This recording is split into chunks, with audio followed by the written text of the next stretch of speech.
Welcome to GIMA webinar. So we are privileged to have among us Dr. K.V.T.S. Pavan Kumar from the Catalyst Group as the speaker from industry. Dr. K.V.T.S. Pavan Kumar is a scientist and techno-commercial leader with over 20 years of experience in biotechnology research, product development, and commercialization. Currently serving as Vice President and R&D at Catalyst Group. He brings a strong track record of translating innovative science into scalable, market-ready business solutions. His expertise span biotechnology, molecular biology, enzymes discovery, and bioinformatic-driven research, complemented by deep knowledge of quality system and regulatory frameworks. He has led the development of over 20 industrial technologies, filed multiple patents, and played a pivotal role in establishing advanced R&D infrastructure, including a DSIR-recognized synthetic biology lab known for his strategic leadership. He excels in guiding cross-functional team and driving techno-commercial initiatives that accelerate market adoption and create sustainable revenue-generating growth for biotechnology products. I would now invite to our knowledge partner to start knowledge share. Over to you, Dr. Kumar. Thank you very much, Ms. Rekha. Good evening, all. Thank you very much for taking time out of your busy schedules and then attending this webinar. Once again, a very warm welcome. As we all know, the ethanol industry, when it has started, we used to achieve more than 80-85% FEs. We used to be very happy. But as and when the technological advancements has progressed, and then we started adapting those technologies and we started adapting those methodologies, new methodologies, improvements, as and when these things are started progressing, we started setting up higher and higher standards. For example, from 80% FEs to we started setting up 85% FEs, and after that 90. And currently, if we see, we are achieving anywhere between more than 90-92% FE in the ethanol production. It is a never-ending story. It's like a journey. So when we are doing this, always we find some gaps, and always we try to adopt new technologies which can address those gaps and then take it forward and achieve higher heights. So during this process, if we look at it, the current scenario, so much of dependency is there for the country on the ethanol industry. So we also has to gear up and equip ourselves with a lot of new technologies that has come into the market, and try to see if we can also get benefit out of it, and then as well as we serve the country with very good achievements. So coming to this, today I am going to touch upon one of the technology which is very well accepted across the globe. Of course, in my previous webinar in Zima, I have touched two technologies. One is the high performance liquid chromatography, which is we call it as HPLC, and the second one is NIR. So today I am going to give more insights in terms of HPLC, how it is going to help us to improve our existing process with respect to the ethanol fermentation.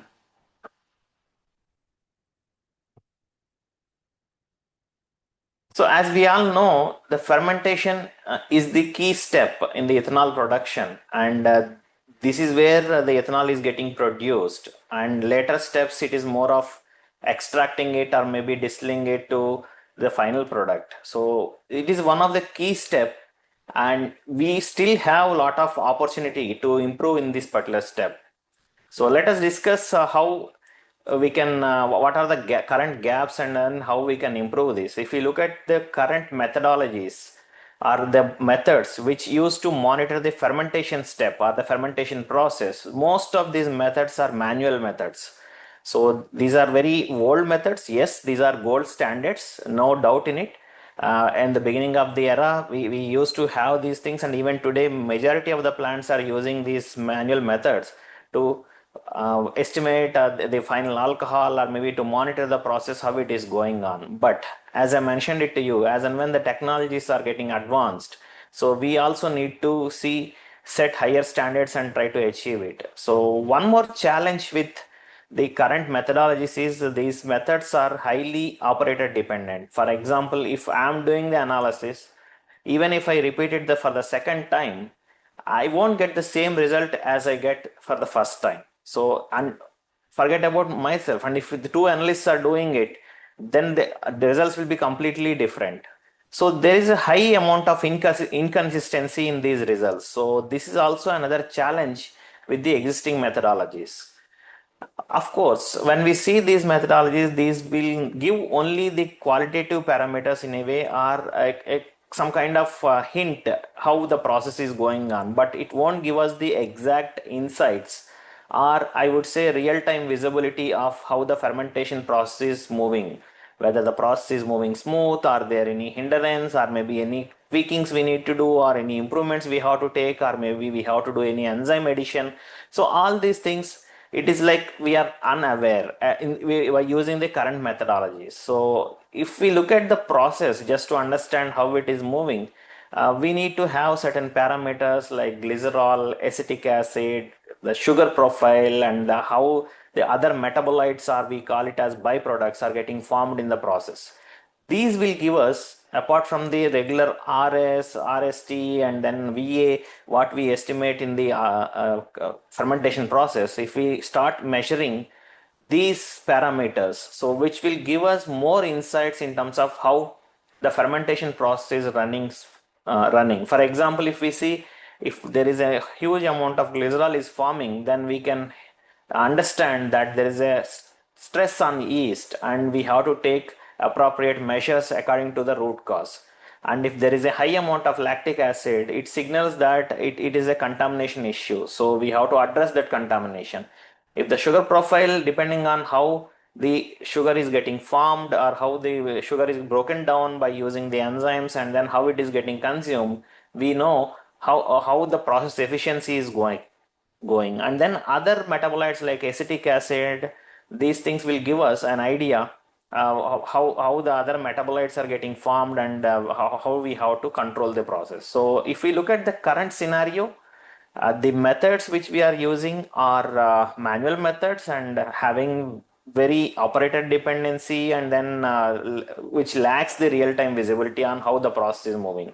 So basically we have to focus on the other parameters in case if we want to bring improvements in the fermentation process. So with this, we started sharing information, and then doing the knowledge sessions at various places. And what we have done is we also started a concept called mobile HPLC, and we started keeping these HPLC machines at different plants, and then trying to educate the plant people uh, to make them understand how their process is running and what kind of improvements they can take it up.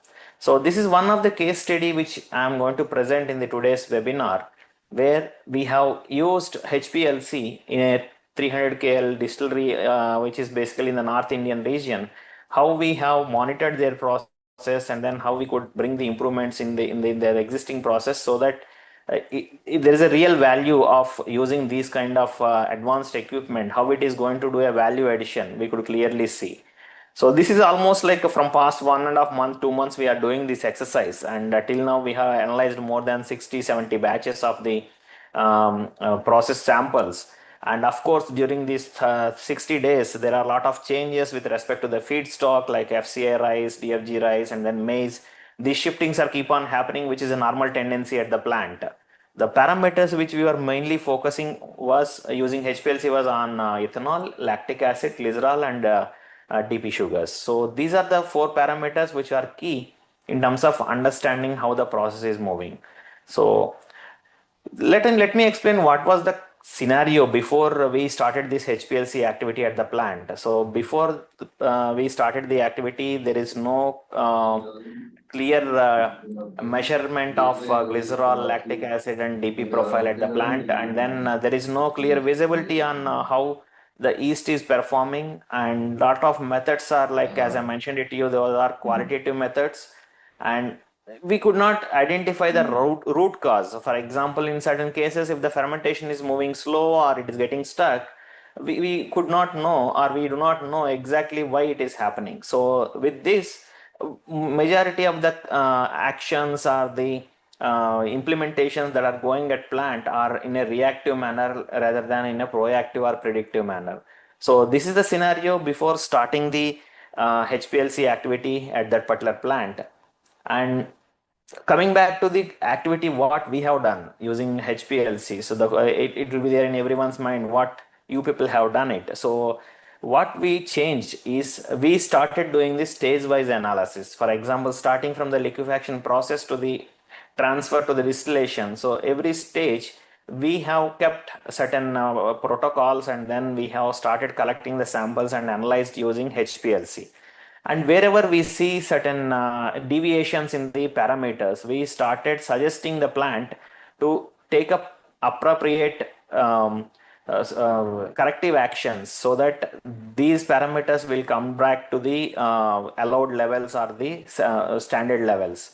So in some cases, we also suggested them to use certain antimicrobials, and as well as certain cases it is like the yeast is not able to tolerate higher sugars, and then when it is coming under stress, we also suggested them to change the yeast strain so that they can see the improvement. So by doing these improvements with the help of HPLC monitoring, what really changed was the plant hygiene got improved a lot, and then the yeast performance was drastically changed, and then a better monitoring process started, and even plant has understood like what should be the gold standard. In the coming slides, I will explain what is the gold standard, but the plant has understood what should be their targeted. For example, if I have to really say that my process is running smooth, which parameters I have to take it as a standard parameters. So this activity was done with the help of HPLC. So the outcome was it's like we could reduce the uh, parameters which are creating unnecessary drain in the process or loss, I would say, in to the several extents. So the overall output, if we see, if I can if you allow me to summarize the overall improvement, what we could see at the plant, out of 60 batches were analyzed, there is a 27% decrease in the DP sugars. The final RST values has decreased by 27%, whereas the ethanol was maintained stably at the plant, irrespective of the variations in the feedstock and the other parameters. And lactic acid levels were reduced by 32%, and glycerol was reduced by 9%. So it is a huge improvement, where if we really try to convert these improvements into equivalent to the ethanol per batch, it is equivalent to 6,798 liters of alcohol. So it is a good saving. Actually, these savings are coming from the losses. If we prevent the losses, or if we prevent the drain that is happening in the process, obviously these things will get converted into our gains. So this is the overall summary, and now we will go into the details like how we have done it in parameter by parameter. So if we look at the lactic acid profile, as we all know, lactic acid forms in the process, in the ethanol process, due to the bacterial contamination. So whenever we see there is a sudden spike of lactic acid, it's like we could sense that the process is going, process got contaminated, and we need to take appropriate actions. But in the current scenario, there is no clear measurement, but with the help of HPLC, we can actually measure the lactic acid levels precisely at different time intervals, which gives us an indication like at what point of the fermentation process, at what step the lactic acid levels are going up. And we can also figure out, once we know where it is going up, we can also figure it out whether it is coming from the feedstock, or it may be coming from the recycling streams, or it may be coming from the processed water, or it may be from the pipelines. So depending on these root cause identification, if we take the appropriate action, so we can actually address the lactic acid issue. So with the help of HPLC, when we started measuring it, it is going beyond 0.7%, and sometimes you can see in the graph, in the initial phases, it was up to 1.2, 1.3%, which is a huge amount of contamination, which indicates the contamination levels. But if we look at it, the ideal scenario should be around 0.5% alcohol, 0.5% lactic acid. So when we started working with the plant and then we started analyzing the results, we suggested them. We initially we identified at what step it is increasing, and then we suggested or requested plant to take necessary steps. And after that, the lactic acid levels started coming down. Of course, you can see certain spikes in between. These are because of the feedstock changes and other stuff. And even in the at the fag end, there is a clear spike of lactic acid levels, which is basically due to the contaminated raw material which is coming. So the appropriate actions were taken, and after that you can see it is slowly started coming down, and today it has reached the optimal level of 0.5. So from starting from 1.2% to it is like achieving below uh, 0.5 levels. It is like it is a very good improvement, which actually we can do it if we consistently are we monitor the process continuously at on-site with these kind of equipment. Coming to the second parameter, which is basically the glycerol. As we all know, glycerol is the early signal or the sign for the yeast stress. So the more glycerol it is getting produced, it is like the glucose pathway is getting converted towards glycerol rather than alcohol. So approximately if we see one glycerol molecule, we can say that a loss of one alcohol molecule. So yes, it is glycerol is required to keep yeast safe, to handle the various other stress that is coming from the fermentation process, maybe the due to the sugar load and then due to the other effluent load. But if it is going beyond a certain point, if it is going above 1%, it is like alarming thing. So we need to have clear controls to identify this, monitor this, and then take necessary action. So we have started doing this exercise. In the initial phase of the monitoring, we could see that the levels are at 1.2%, whereas slowly after working with the plant, with the help of plant team, we could reduce it and we can bring it down below 1% and reaching around 0.95%, which is a huge significant improvement with respect to the stress.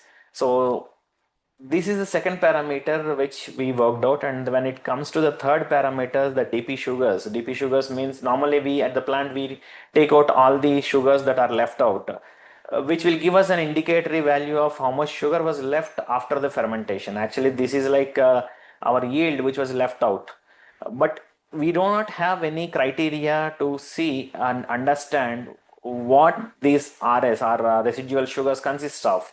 How much of it is DP1, how much of it is DP2, DP3, DP4. This actually gives us an indication or gives us some hint like how these enzymes which we are using are performing in the fermentation process. If we are getting more DP4, that means DP4 is not getting broken down into DP1. So accordingly, we can work with the enzyme combinations and maybe with the enzyme dosages or maybe with the enzyme dosage points to ensure we get as minimal as these sugars left at the end of the fermentation. So when we started this, of course, these throughout the fermentation, these levels were well below of 0.5%. But still, we worked with the plant in terms of optimizing the enzyme dosages and then optimizing the yeast dosages. We could bring it down from average of 0.3 to 0.22%, which is an absolute change of 0.08, absolute and relative reduction of 27%. As the target, as I mentioned it to you, it has to be below 0.5, and then we could bring it on to 0.22, which is a very good achievement, and then which has saved a lot of sugars, help to convert those sugars into alcohol. So as I mentioned it to you some time back, in fact, this particular exercise will give us how to identify the golden batch. The golden batch is nothing but what is the best process, or how do I run the process in the best way. That means how much byproducts I can limit, how much alcohol I can achieve, and then how much sugars I can leave it behind. So these things will be these things can be ascertained, or we can understand from doing this particular HPLC monitoring exercise. So when we run these batches and then try to understand at which batch has this golden score. For example, if we look at these four parameters and if we compare these four parameters alone, our objective is to produce more ethanol, having less remaining sugars, and producing very little or minimal glycerol, and not having with any contamination. So the DP sugars, lactic acid, glycerol, these levels should be minimal, whereas our ethanol level should be as much higher as possible. So when we have quantified or when we have done this particular analysis, what we found was that there was a batch 37 which was running, which gave the very best score. We have normalized these four parameters and then we have given scoring. So the 10 is the maximum what we can achieve, and whereas the best batch is 8.4. So this could be the maximum possible best batch at that given scenario. This has become a gold standard or a standard for us for the upcoming batches. So as and when we start working on the improvement spot, maybe we can further increase our scale and then reach as much as possible during this process. So HPLC will not only give us the process indications but also help us to set our own standards, our own targets in the fermentation process. So this will be very useful tool to understand really how am I able to run the process. So if we try to quantify these losses, for example, the whatever we have done, we have reduced the glycerol, we have reduced the lactic acid, we could minimize the residual sugars. If we try to quantify those parameters in terms of alcohol, what we could see is at least from the lactic acid control, there is a huge amount of alcohol being saved. That means it is, if we reduce the alcohol, if we have reduced the lactic acid by 35%, which is equivalent to the 4,000 liters of ethanol. The similar way, by reducing the glycerol by 9%, we could save equivalent of 1200 liters of ethanol. By reducing the residual sugar from 0.3% to 0.2%, which is basically not a difference, which is a change of 27%, we could save 742 liters of ethanol. So if we try to club all these things per batch, more than 6,000 liters of alcohol losses were saved using the same feedstock, same amount of energy, or same amount of the same way running the process. We could do these improvements only with the help of HPLC. So now if we see the taking the decisions with some assumptions and then without having the insights, and compared to taking decisions from the data driven decisions, basically from the reactive to predictive mode, if we see, there is a huge amount of improvement that plants can gain out of this particular exercise. So the key message what we can infer or what we can gain from this particular aspect is we can only improve the process, improve the things which we are actually able to measure or able to see. As of today, we are not able to see these parameters at the plant level, except few who has the HPLCs at their plant. But all these things, if we start monitoring it, it is going to give us huge benefits and huge profits. So what is the thing that is currently stopping the industry to use the HPLCs? Well, first of all, the thing is like we are not very well versed with these advanced technologies like the Western world. In US, each and every plant will not run without any HPLC. The HPLC is like a must, like how we used to have lab chemist at our labs. The similar way, minimum one HPLC should be there in each and every lab in the US. So this is a big difference when compared to the Western distilleries and then to Indian scenario. Currently, we do not have this at all the plants, and then this is a very good scope for us to improve on it. And one more challenge that is currently industry is facing is they do not want to invest on high capex. So once I invest on the machine, and after that I have to regularly have these ongoing cost of annual AMCs and then paying 4 to 5 lakhs every year for maintaining the equipment, and then on top of it I need to have a proper skilled manpower who can manage this instrument. Managing this instrument is a big headache. If we don't properly manage it, if we don't properly run it, the instrument will not give us the right results. So managing this instrument needs a skilled manpower, which is a very big challenge in the current scenario. Given the plants are at the remote locations and people may not willing to migrate, the skilled people may not willing to migrate to these plants. Maintaining the manpower at these plants is a key challenge, and operational complexity. For example, we need to have different standards, we need to have different reagents to quantify, calibrate these equipment, and to do the method development whenever it is required is add on operational complexity to the current process. And majority of the people are not aware of the ROI. What is the ROI that I am going to get out of this machine? So that is also not very well aware to the people. Because of this, these are the current barriers if we see in the industry. So what Catalyst has done is Catalyst has come up with a solution to this in terms of introducing a SaaS model based HPLC systems. So depending on the um, requirement of the people, we used to manage all these things. Whatever the barriers are there, all these barriers are being managed by the Catalyst team. So starting from the equipment purchase and setting it up, developing methods, maintaining the consumables, and then having a trained on-site analyst at the plant who can do the analysis, and then creating the SOPs in terms of reporting, and then in terms of identifying the deviations. And not only that, whenever they see any deviation, they immediately alert the plant team and also the other technical team which are available at the plant to address the deviation. So if any deviation is observed, immediately they will take appropriate steps to inform the plant team, so that with the help of plant team will take care of the gaps which are coming in the process, and they can actually work on rectifying or correcting the process and improving the yields. So the data interpretation, like how do we have to interpret the HPLC results, and then how we have to take up the actions depending on the deviations. For example, what I have to do if my lactic acid levels are going up, what I have to do if my glycerol levels are going up, what to do if DP4 is increasing, what to do if DP3 is increasing, what to do if my yeast is not able to consume all the sugars. So all these advisory related steps will also be provided by Catalyst.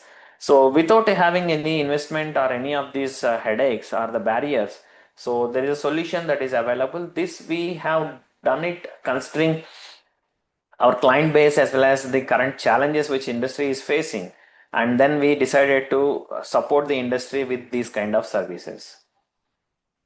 So coming back to the aspect, why only Catalyst? It's like why Catalyst has to do. There are many instrument providers who are providing the instrument, and then why can't we set it up? As I mentioned it to you in the barriers section, it's like we need to have a proper skilled manpower to maintain the instrument, and then have it regularly run, and understand and analyze the data in a proper way, and then take the necessary steps at the appropriate time is a very key thing. This can be possible with the proven track record of Catalyst. As we all know, the Catalyst is 23-year-old company who is having its existence in the ethanol industry, and we have created more than 14,200 crores worth of measurable benefits, and with to our 1135 plus clients across 25 countries.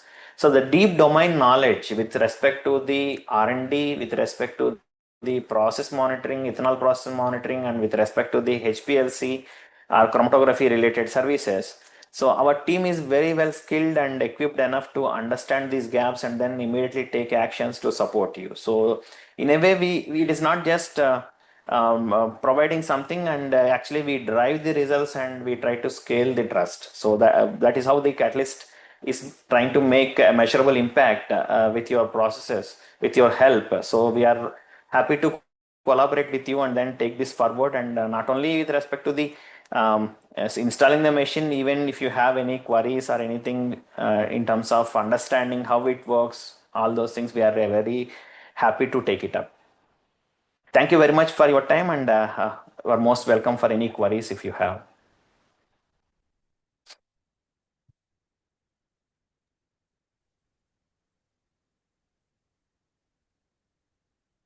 Session is Hello. now open for questions. Please feel free to ask your. Yes, sir. Please.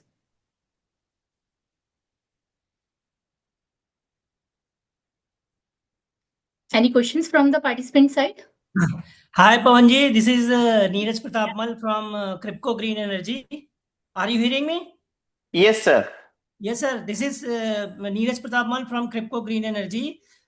In the last webinar, you have suggested NIR TA7250. And this time you are suggesting the HPLC. So, in the current scenario,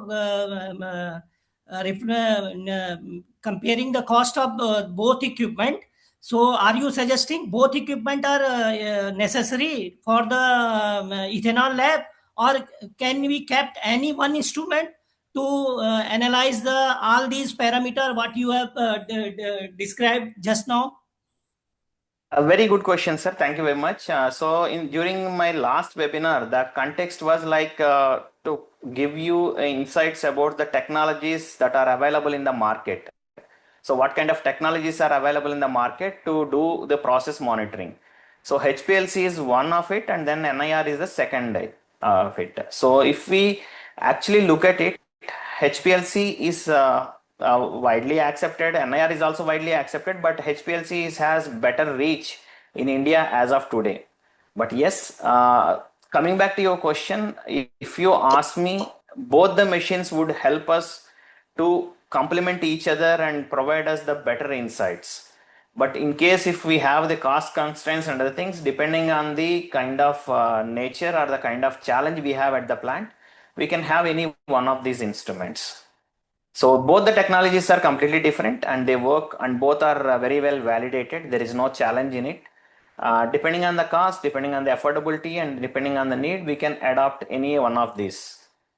Sir, If you ask my me, preferably I would say both, because HPLC will take a run of 45 minutes to give you the insights, whereas NIR will give you very quick update. So when you are monitoring the end results or maybe at the midpoints, HPLC will be more suitable. But if you are doing the process monitoring at regular intervals, maybe at every 1 hour, 2 hours, if you want to do it with the limited manpower, then NIR would be the better option. And which one is the more user friendly, HPLC or NRI? If you ask In me terms with of respect to the usability, NIR would be more user friendly, because with a minimal skill set person also can handle it or can run it, provided if they have the right calibration packages in it. Majority of the challenges which we are seeing in the ethanol industry is people are buying the instrument. It's like I'm buying the car, but I'm not using the right fuel in it. So if we don't have the proper calibrated packages inside the machine, inside the NIR machine, then the results will not be reliable. So that is the thing. Otherwise, with respect to the usage of the instrument, NIR is far easier compared to HPLC. And what about the cost difference between these two instruments?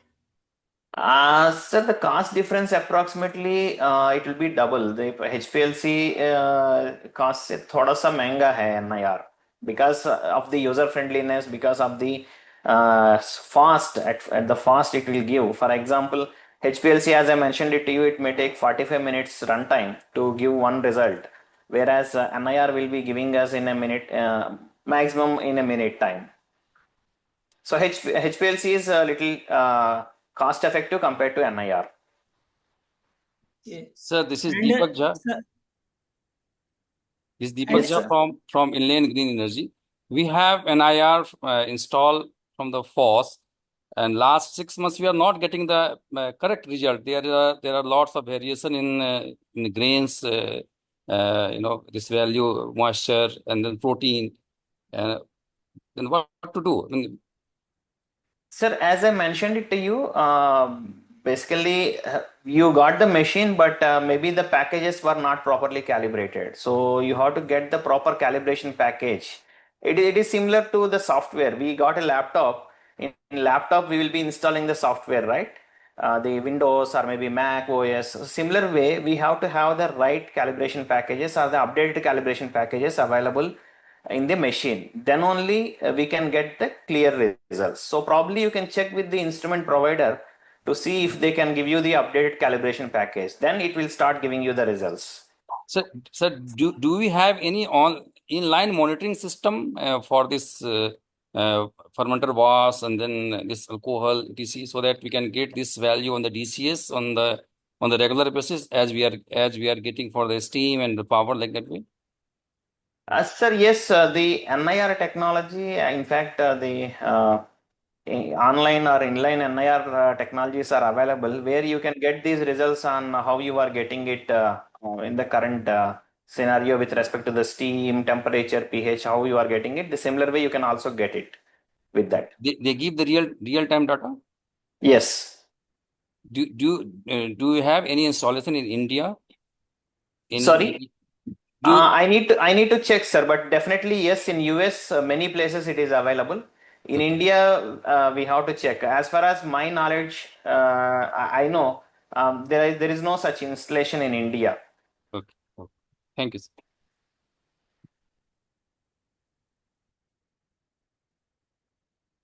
Hello. Anji, sir. Yeah. Hello, Dr. Pavan. Yes, sir. Please tell me. Yeah.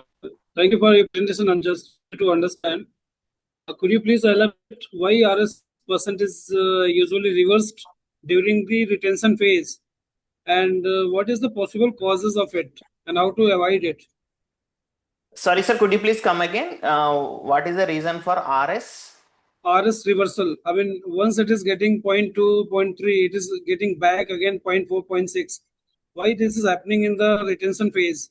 After RS is reaching at the normal level, it is getting reversed again.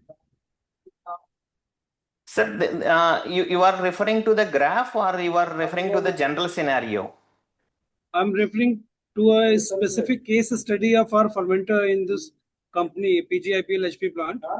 And Okay. just wanted to understand why it is happening, and Catalyst team are working for the last 2 months, and just trying to understand from your perspective. Sir, it could be two reasons. There could be two reasons. The first one is when we are measuring the RS, at that time the total conversion of starch might have not. I mean, starch might have got broken down, but into smaller molecules, but it was not completely broken down into the simpler sugars. So after retention or maybe after giving some kind of incubation or after giving some time, what happens is the enzymes inside the fermenter will be keep on working. So when these things are working, it is further breaking down. So maybe this particular reason could be the exact same. I mean, I have to understand the exact scenario, but this could be one of the reason where when you are initially checking it, it is not into the complete smaller sugar molecules. But after some time when you are checking it, the enzymes which are present in the fermenter are hydrolyzing the bigger molecules into smaller molecules and we are getting increased RS.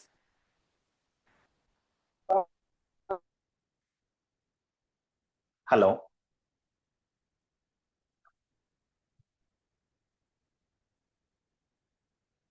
Hello. I think we lost him. Yes, sir. Yes, sir. I got back my connection. Yeah. Oh, okay. Sir, hope I answered your question. Thank you. Thank you. Yeah. Shulji. So any other question? Anshul is having one question Yes, sir, please. from Zircon. Yes, sir, please ask your question. Anshul sir please आप mute पे हैं. Hi there, Pavan sir. This हाँ जी is sir, Anshul बताइए. from Zircon Advance with our unit head Kamlesh Kumar Singh ji. नमस्कार sir, So, बताइए. हमने देखा आपका भी पूरा seminar. We came across with one more other than HPLC, this NIR technology, whatever. I don't remember. I haven't heard about that before. So, sir, I want, if possible, if you can share some details about that tool or whatever that is. And we can go through that as well. because as we had a talk with Grover G from your team, we came across with the HPLC and we shown our interest as well. Like Okay. we want to go with that, but there is no update yet. So let's see. Sure, sir. I will check with Grover ji and then we'll share the details with you. I guess Grover G is here only. Yeah. Anshul, I'll get back to you on this for the comparison between NIR and HPLC in detail on a VC. I will contact you and syncs up both and we'll get back on this. Okay, sir. Okay. My microphone range value. Hello.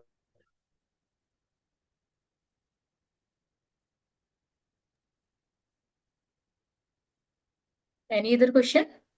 So, sir, we have some questions in our chat box, and the first question is, it is from Mr. Raju, who wants to know how to reduce lactic acids and glycerol in fermentation. Okay. So, good afternoon, Rajuji. So, basically, you are asking about two parameters. One is the lactic acid, another one is glycerol. Lactic acid basically forms in the fermentation due to contamination. So, when the contamination can come from a lot of sources when it comes to the ethanol fermentation, it may be from the feedstock or the raw material which we use from the different grains. The second one will be from the water, and third one is from the air.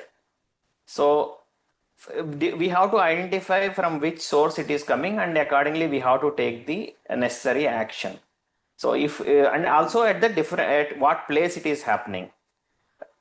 If it is coming from the feedstock, probably we have to improve our raw material storage process, and then when we do the liquefaction or maybe saccharification, and then during filling time, we have to ensure we use proper antimicrobials to control it.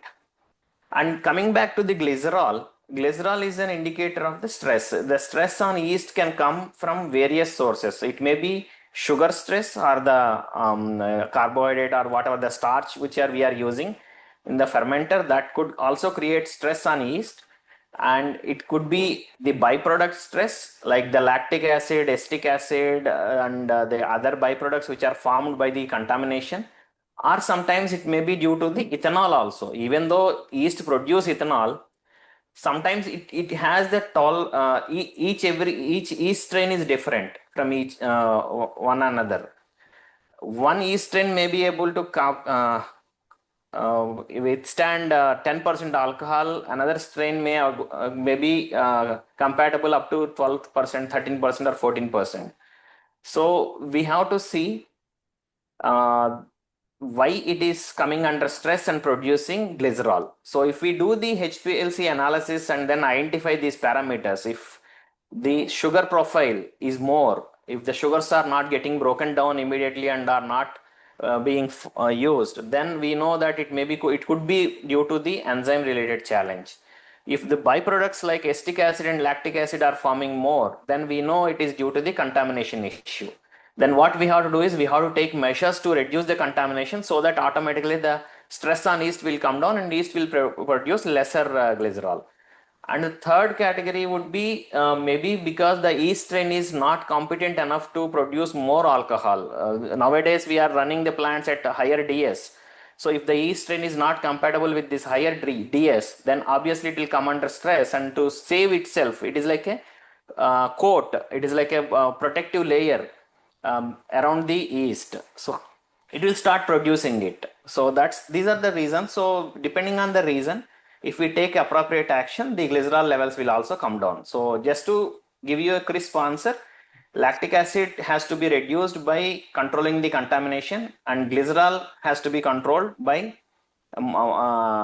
reducing the stress on yeast. Coming to the next question, which I could see on the chat box, Mr. Giri Khannan, he is asking about how does lactobacillus enter the process in grain plant?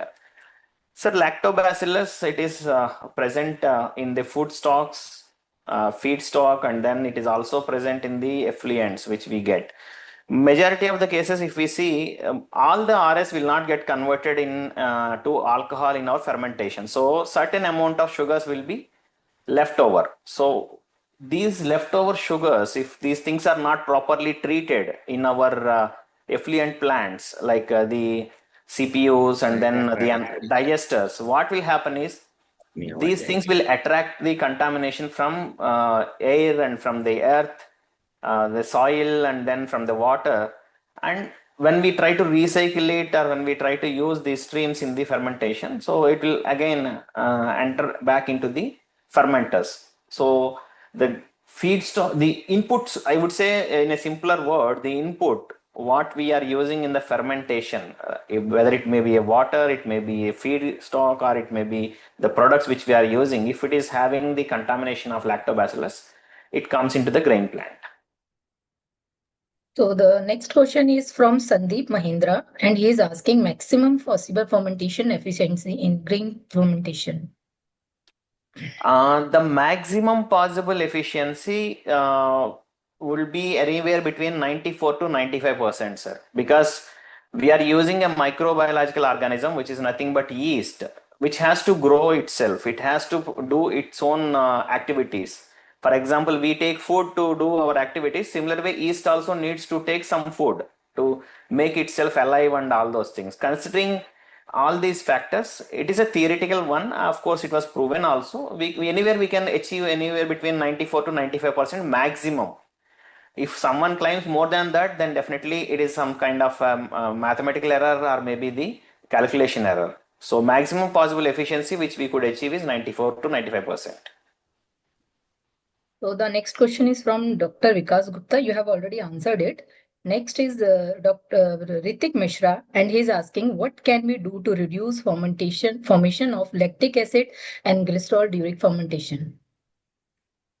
So the best way to do it is ensure all your process inputs are properly maintained, or it has the right parameters without any contamination. So yes, I understand that it is very difficult to maintain all the inputs without contamination or without any of these byproducts. Then we have to take appropriate measures. In terms of lactic acid, if we don't want to increase it, then we have to use antimicrobials, which can kill the lactobacillus. And when it comes to the glycerol, yes, we use the right enzymes, the right set of enzymes, which can actually break down the starch or the sugars in a gradual way.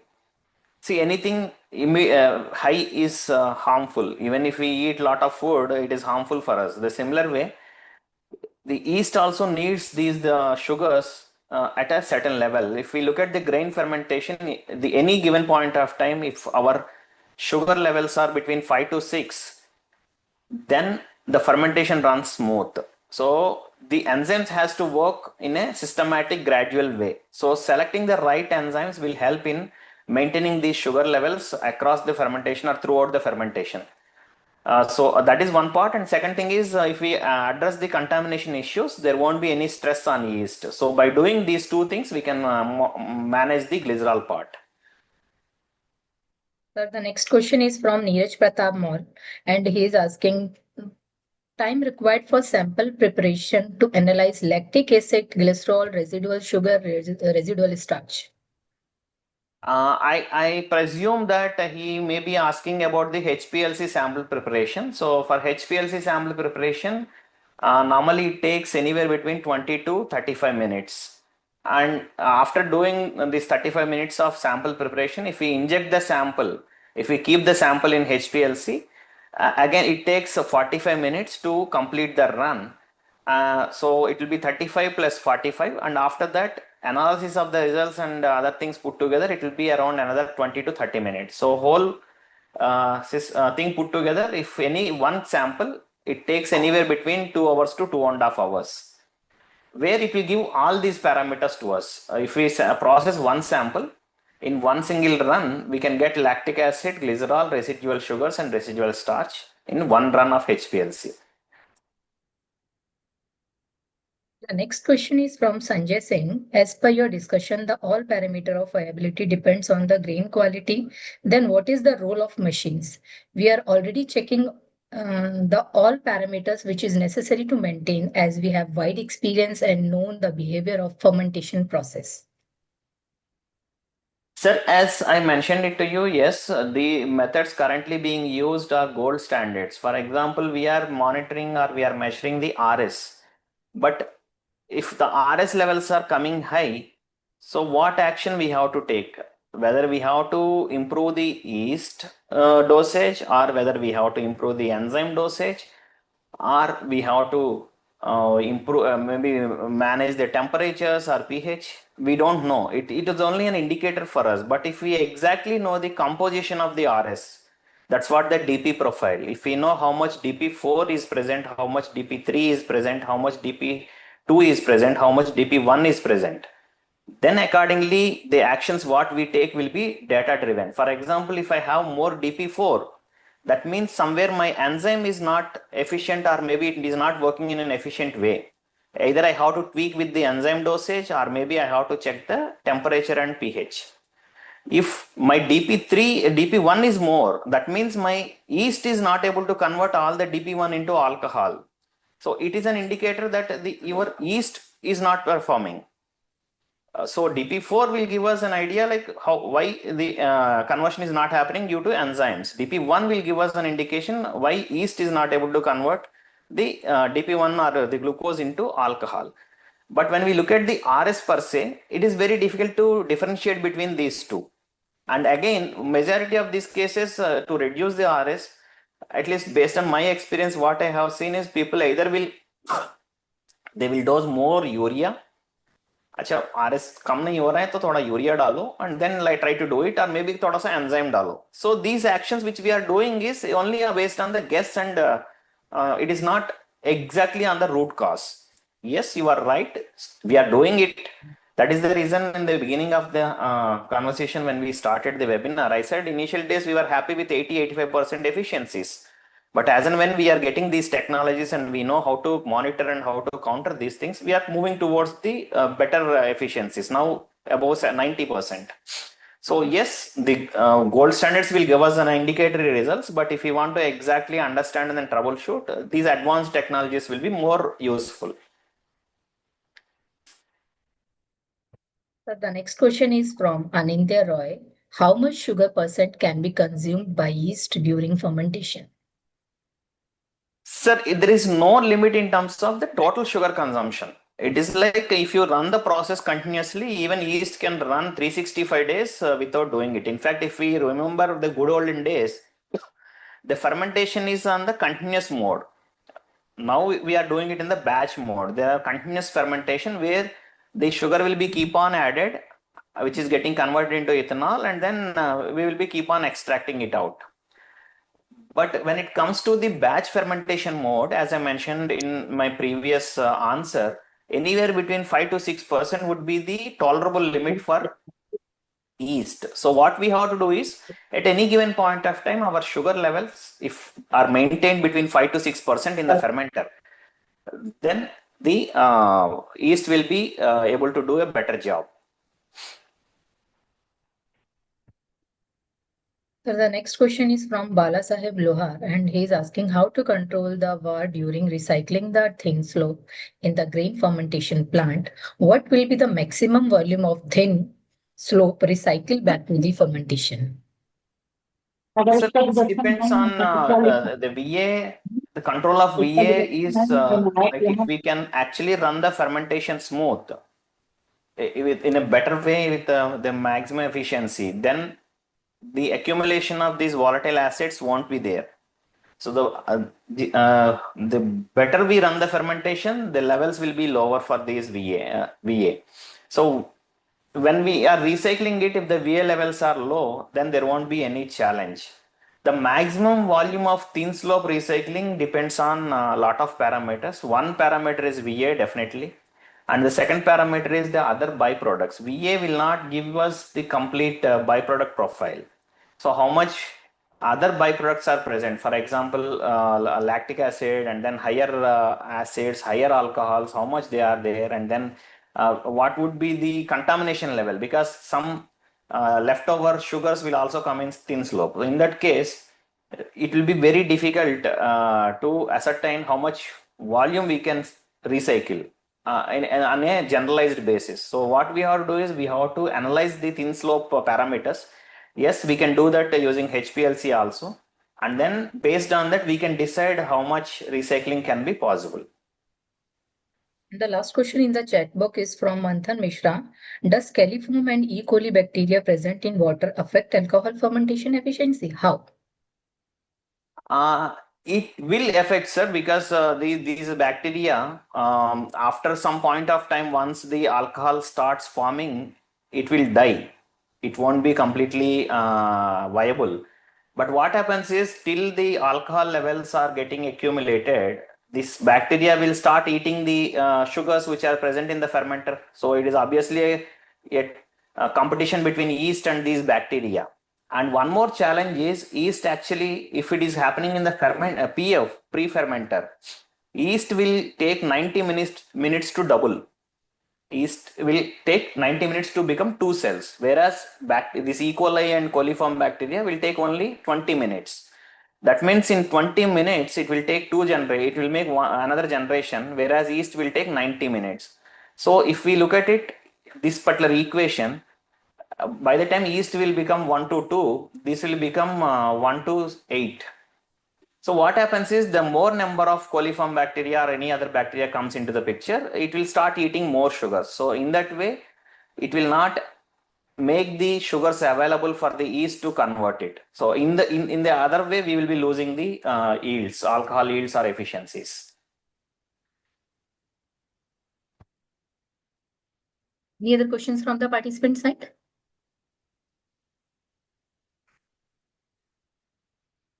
Okay, since there is no. I am having one small question for Dr. Pavan. Yes, sir, please Dr. ask. Pavan, what is the gold standard, HPLC or the NIR? And what about the calibration package? How can we get the calibration package? If because I have spoken to Parton, they are giving us the US package for the calibration. So how can we domesticate this whole package?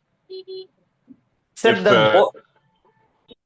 If sorry, yeah, please continue, sir. If your no, question is I think yeah. I think you understood my question. Yeah. So to answer your first question, both technologies are gold standards only. It is like we are taking different routes. For example, I am going to some place where I am taking a car and someone else is taking a train. The only difference is different modes we are using it. Both these technologies are very well accepted across the globe. Of course, in India, NIR is having very less acceptability as of today, but yes, it is coming up very fast.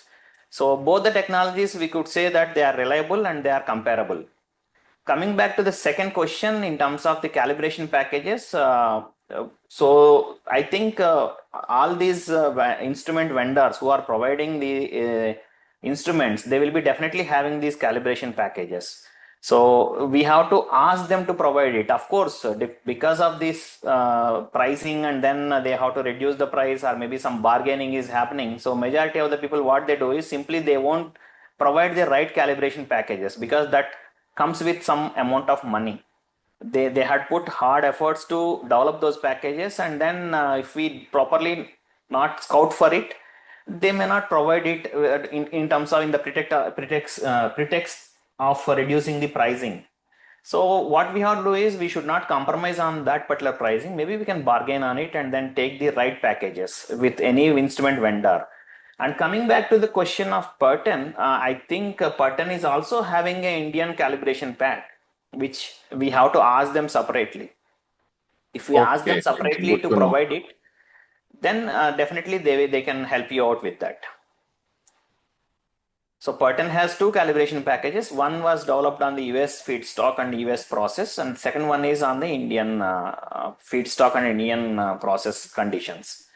So if we can ask them, they will provide that. Thank you, Dr. Pavan. Thanks for the clarity. Yeah, of course. As I mentioned it to you, it will come with a price. We should not buy the car and hesitate to fill the fuel. Any other Pavan question? sir, Yes, sir, please. hello. As Yes, you please. mentioned, both machines are gold standard, right? Yeah. Like HPLC and this NIR machine. Then why it's limited into India, the NIR machine? Are there any limitations of that machine? Like you mentioned, it provides prompt results like very fast than HPCL technology, HPLC technology. Then why it's very limited in India? Sir, the only difference is if we compare in the good olden days, we used to have only diesel cars. Uske baad, later we got petrol cars. Now we are getting EV cars. So So we'll be getting flexible as well. yeah, flex as well. So it is not happening in a sudden way. It is actually taking time for the adaptation. Mhm. So Mhm. this technology was adapted outside India very fast. I mean, they also took some time, but the adaptation time was very fast. In India, it Okay. started. Of course, in feed industry and then lot of food industries, if we go, the NIR is very widely used in those industries. Even for the same starch analysis and then protein analysis, oil analysis, ash content, many other parameters, the food industries are widely using these NIR machines. The only thing is because of the pricing and of course, as I mentioned it to you, the calibration package availability. So they did not see our industry as a very good marketable industry as of yesterday, but things has changed, and thanks to the ethanol blending policy and then government reforms and all these things which are coming up, geopolitical scenarios. So now these people also understood that this industry is also having a good value for them. So they started developing these packages. Now these packages are available. So yes, the adaptability it is only at our end. How quickly we will be able to use it. So basically, if I'll set up one of your these machines, then I can expect better yield, better recovery in my ethanol plant, right? Yes, So, you and can plus with have the controlled control. efficiencies. Yeah, you can have total control on your process, how my process is running, and wherever it is deviating, you can actually take the actions, appropriate actions, with the So, data sir, backed up actions. so you already set up a few machines in other plants. Then, are there any practical example that you can give me? Like earlier, there was this particular yield of 380. Then, after setting up these machines, having control on the process part, what is the difference, change in percentage, uh, in the Sir, yield? change in Like percentage on as an we know. average, As we know, every day the feedstock input will be keep changing, the DS will be keep changing, right? So it will be very difficult to exactly quantify. But what I could say is, uh, probably in a year time, even less than a year, we could recover the amount of money we are spending on these machines. Okay. Not only that, we can improve. I mean, we can gain a lot of in other process improvements also. But sir, what is the percentage of change in like? The percentage of change, as we are also now only keeping it and then doing it, what I could see is at least definitely there is 1 to 2% improvement in the alcohols. Okay. Yeah. That's all. Thank you. Yeah. Thank you.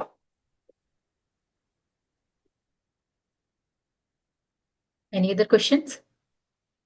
So since Sanjay sir, probably you can write to us. My email ID was provided at the end. So our team will give you the better insights where the installations were done, because I'm from R&D and I have very limited access to that data where these machines were installed. But yes, across India, in different regions, these machines were installed by our people.